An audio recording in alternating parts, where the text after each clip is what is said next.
nkuko nari nabamenyesheje yuko mu gice kigira kabiri ca kino kiganiro tuza kuba turi kumwe n'umushitsi namaze kumwakira ndi kumwe n'umuririmvyikazi yitwa Patience niwe tugira tumarane kano kanya tumenya ibitari bike kuri we no ku gikorwa c'Imana ariko arakora mu bijanye n'indirimbo reka ndamwakire. Amahoro cyane. Ego meze neza cyane gose. Namwe nizero bari sawa. Natwebwe tumeze neza. Ego hanyuma turashaka widondore abariko barakurikirana kiganiro. Mazina nitwa Patience Niremera nk'abantu umuririmbyi mpimbatsamana. Ndashima kubw'ubuntu Imana yangiriye. Ikirushirijeho nuko yampaye agakiza. Ego murakoze. Amen. Ikirushijeho nuko yaguhaye agakiza. Patience Niremera yakijijwe ryari ubu ibikorwa vy'Imana abikorera hehe? Novuga ko nakijijwe kera muri Sunday school ariko muri Sunday school ntuburamenya cari cyo gukizwa. Rero nakijijwe muri 2020 niyo nakiriye agakiza neza nditahura ndamenya ico Patience ategerezwa kuba ari c'Imana yamugize nk'abasengera muri Église Lumière Internationale de Jésus-Christ mu Ngagara quartier 10. Murakoze. Urakoze nawe hanyuma kujanye no kuririmba navyo wavyinjemo gute ryari?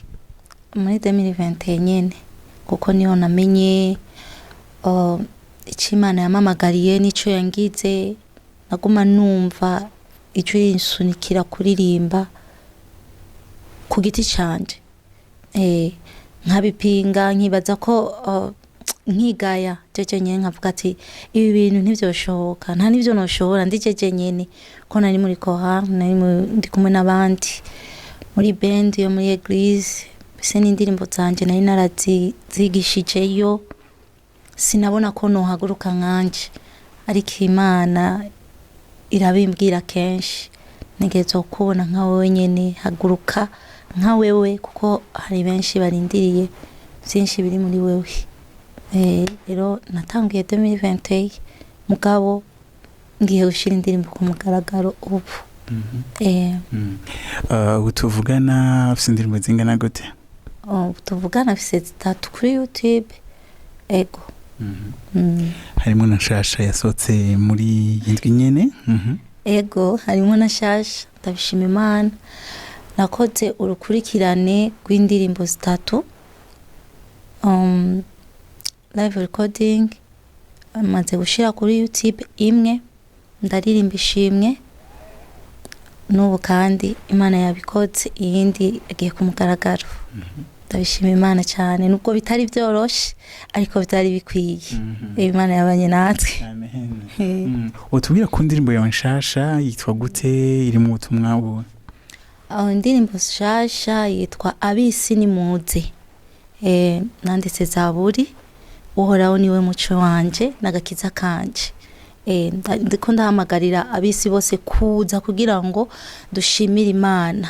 Nimba Imana ariyo umuco wacu imurikira ibirenge byacu inzira zacu ibana natwe kubera ikumenga turiko turaha agaciro ku gikorwa Imana yakoze.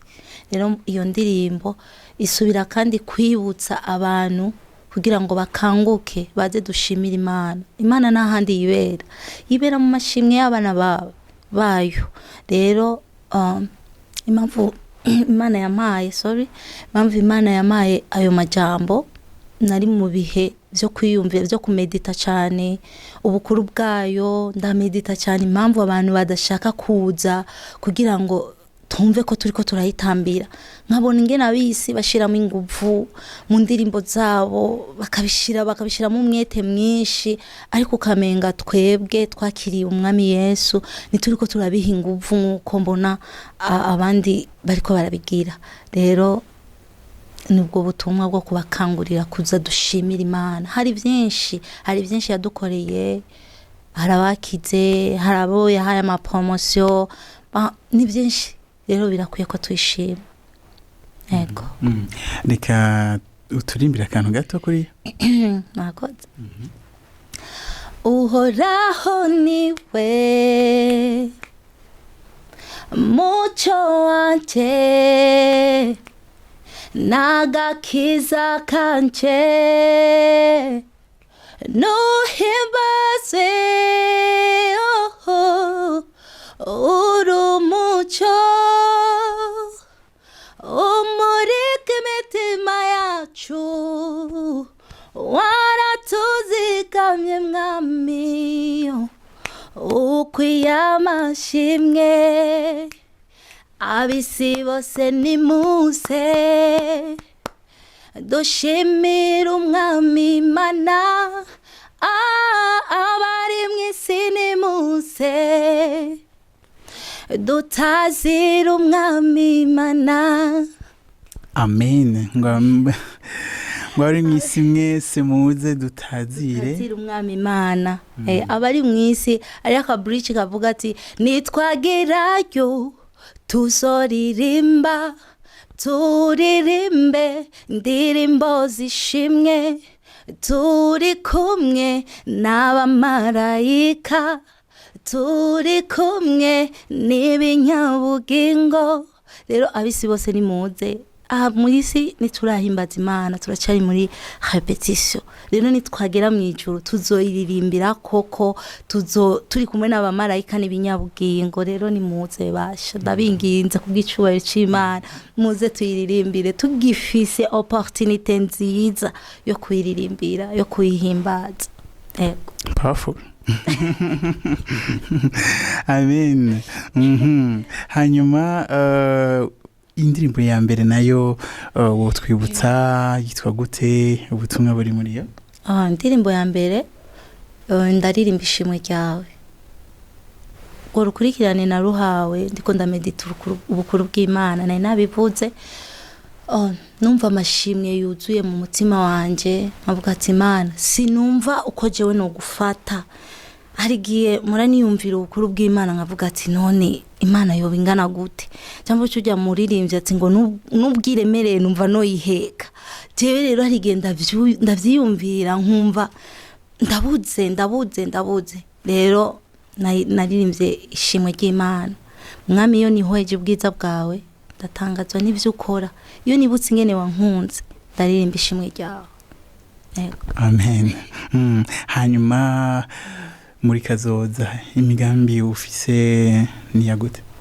Muri kazoza ufise imigambi yo gushira urukurikirane rw'izindi ndirimbo. Live recording imeruka gukora ni kimwe nasavye Imana, kuko indirimbo ya mbere nashize kuri YouTube ndirimbo ugenda kwa registra zikakogwa, ariko uri kurayumviriza ukumva neza ko message utari kurayumva nkuko bikwiriye.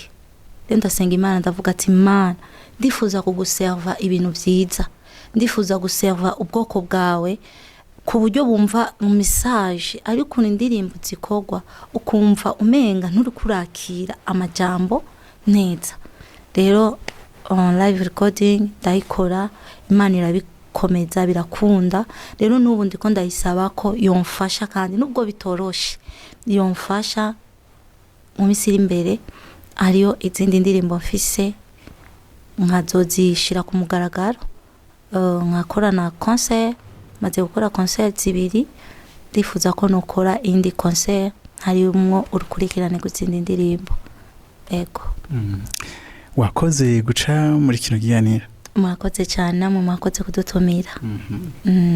Urakoze, reka tumushimire cyane Patience Siniremera, tunamusezere dusigamo indirimbo yiwe nshasha ab'isi bose muze, hanyuma ndaza kugaruka ndangiza ikiganiro.